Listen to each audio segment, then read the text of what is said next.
Hello friends, कैसे हैं आप लोग। मैं नीलकमल वार्ष्णेय आपका बहुत बहुत स्वागत करती हूँ अपने चैनल नीलकमल रेसिपी में। आज मैं आपके सामने बहुत ही अच्छे से टिप्स लेकर आई हूँ।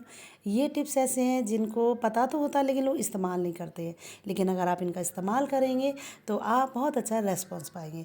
तो चलिए अपनी वीडियो की तरफ चलते हैं। देखिए, नवरात्रि का मौसम है, नवरात्रि चल रही है, सब जगह जगह सब लोग व्रत रह रहे हैं। तो हमें कभी कभी रोली की ज़रूरत पड़ती है, रोली नहीं होती है, तो मैं आपको बता रही हूँ टीका लगाने के लिए आप रोली किस तरह से बना सकते हैं।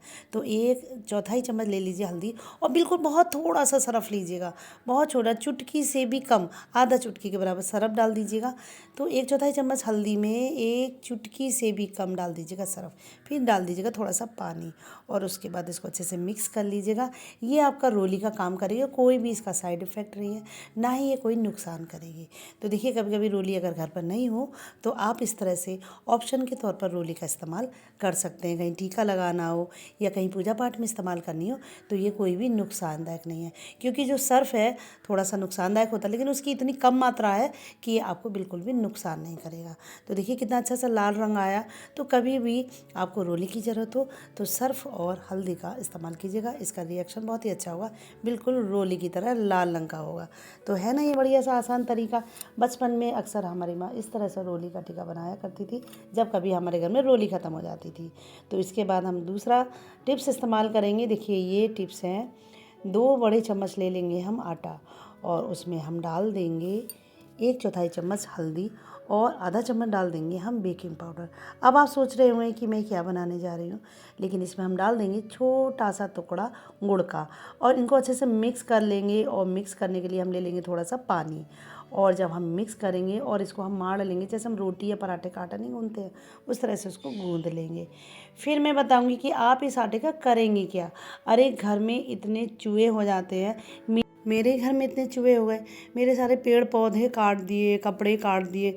तो मैंने ये तरीका आजमाया, तो मैंने सोचा आपको भी मैं टिप्स के तौर पे इसको बताती हूँ। तो देखिए, हम इसको अच्छे से गूँध लेंगे, और गूँधने के बाद आटे को हम कुछ इस तरह से बना देंगे। चूहे जो होते हैं अगर घर में एक बार घुस जाते हैं ना तो उनका निकलना बहुत ही कठिन होता है, या फिर चूहे मारने वाली दवा डालो, तो वो भी एक बहुत गलत बात है, किसी को मारना नहीं चाहिए। तो ये जो मैं बता रही हूँ इसको आप इस्तेमाल करेंगे, आपके घर के सारे चूहे भाग जाएंगे। तो देखिए इस तरह से हमने ये आटे की तरह गूँध लिया है। फिर हम ले लेंगे एक पुराना सेल, ये कोई भी ख़राब सेल हो गया हो, पुराना हो गया हो, इसको ले लीजिएगा, इसको कपड़े में दबा दीजिएगा, और इसको अच्छे से किसी भी चीज़ से कूट दीजिएगा। जैसे मैंने कूटा है, मैंने अदरक कूटने वाले से इसको कूट दिया है। और कूटने के बाद इसके अंदर जो काला काला इसका जो पाउडर निकलता है ना, वो आप ये छोटी छोटी जो लोई बनाई है ना, इसमें आप इसको भरेंगी तो आपके घर से चूहे भाग जाएंगे। तो देखिए मैंने इस तरह से ये सेल को कूटा है, तो इसमें ये काले रंग का पाउडर जैसा निकला है। तो इसका हम इस्तेमाल करेंगे इस आटे के साथ। तो मैं ये निकाल लूँगी, तो निकालने के लिए मैंने एक चाकू लिया है, और चाकू से इसको निकाला, क्योंकि ये हाथ से निकल नहीं रहा था और हाथ भी इससे काले हो गए थे। तो आप ये इस्तेमाल बच्चों से नहीं कराइएगा, ये आप खुद कीजिएगा। तो देखिए मैं इस तरह से इसको निकाला, तो ये चाकू से मैंने इसको सारा निकाल दिया। और निकालने के बाद ये जो हमारा आटा था, जो हमने आटे को गूँधा है ना, इसकी हम बना लेंगे छोटी छोटी लोइयाँ। तो 5-6 लोई मैंने इसकी बना ली थी। और बनाने के बाद ये जो काला वाला पाउडर निकला है सेल से, इसको मैंने लोई में भर दिया। तो इससे क्या होगा कि आपके जहाँ से चूहे लगता हो कि आ रहे हैं, तो वहाँ आप इसको रख दीजिएगा। जब चूहे इनको खाएंगे ना तो चूहे भाग जाएंगे घर से। या चूहे कभी एंट्री भी करते हैं, दरवाज़ा खुला रहता है, तो आप अगर दरवाजे के पास रख देंगे तब भी चूहे इसको खाते भाग जाएंगे। इसकी जो खुशबू होगी, जो इसमें स्मेल आएगी ना, उससे चूहे बिल्कुल भी आपके घर में आएंगे नहीं। मैंने 2-3 बार इसको इस तरह से इस्तेमाल किया, तो मेरे घर से सारे चूहे ही भाग गए, मेरे पेड़ पौधे काट दिए थे, काफ़ी नुकसान चूहों ने किया था। तो देखिए इस तरह से हम थोड़ा सा इसको लोइयों को फैला लेंगे, छोटी छोटी लोइयाँ बनाई हैं।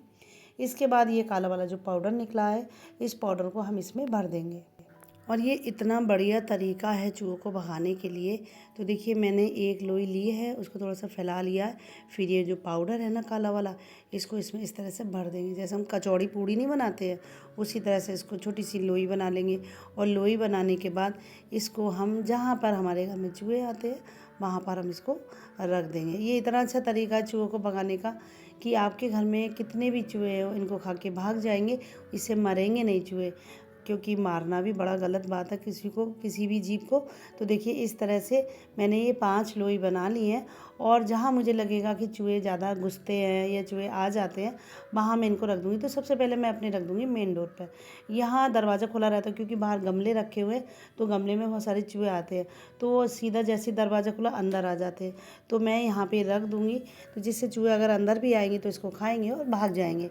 तो ये बहुत अच्छा सा तरीका है। देखिए ये कॉर्नर होता है जहाँ पे हमारी टेबल वगैरह रखी होती है, वहाँ भी अक्सर इस तरह से चूहे आते हैं, छुप जाते हैं चूहे, तो वहाँ भी आप इनको डाल दीजिएगा।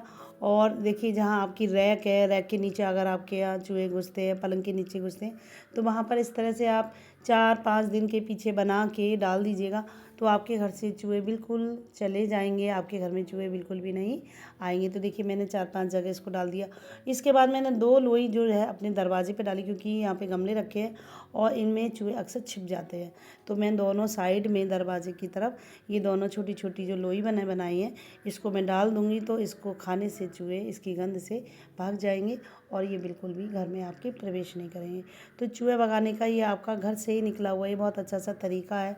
आप अपने घर के सामान से इस तरह से बना सकती हैं। बाज़ार से कोई भी आप रेट किलर या कोई भी चूहे मारने की दवा मत लाइएगा, आप इससे अपने घर के चूहे आराम से भगा सकती हैं।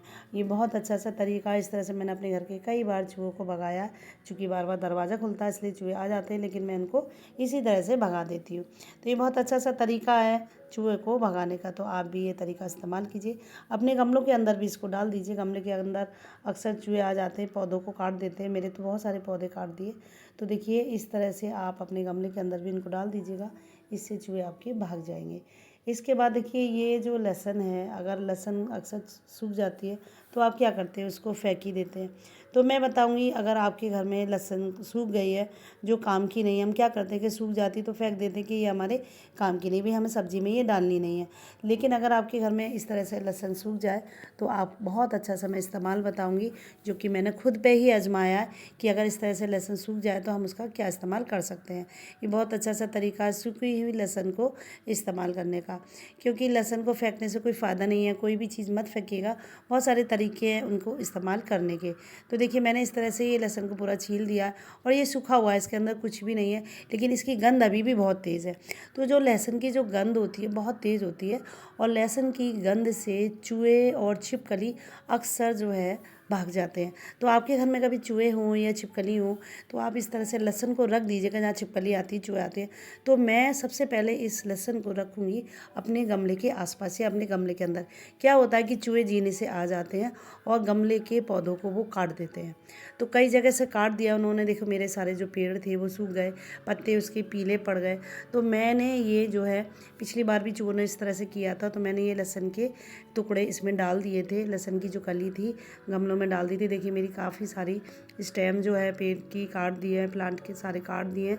तो इस तरह से मैं हर गमले में ये लहसुन की 2-2 कली डाल दूँगी। इससे क्या होगा, इसकी जो स्मेल होती है उससे चूहा बिल्कुल नहीं आएगा। और छिपकली भी इसके आसपास जो आ जाती ना, पेड़ पौधों के पीछे अक्सर छिपकलियाँ छिप जाती हैं, क्योंकि गर्मी आने शुरू हो गई है, गर्मी भी काफ़ी होने लग गई है।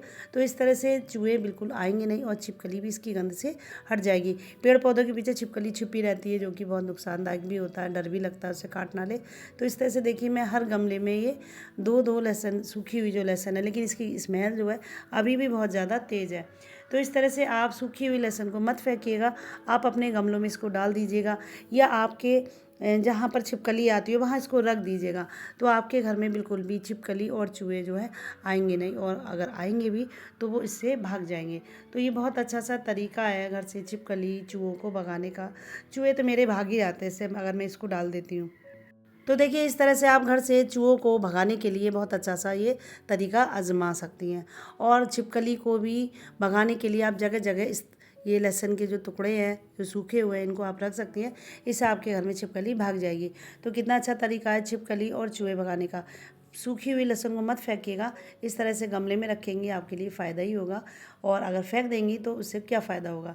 तो देखिए कितना अच्छा तरीका। तो ये सारे टिप्स बहुत ही अच्छे हैं, आपके बहुत ज़्यादा काम की भी है। तो आपको ये सारे टिप्स कैसे लगे कमेंट बॉक्स में ज़रूर बताइएगा।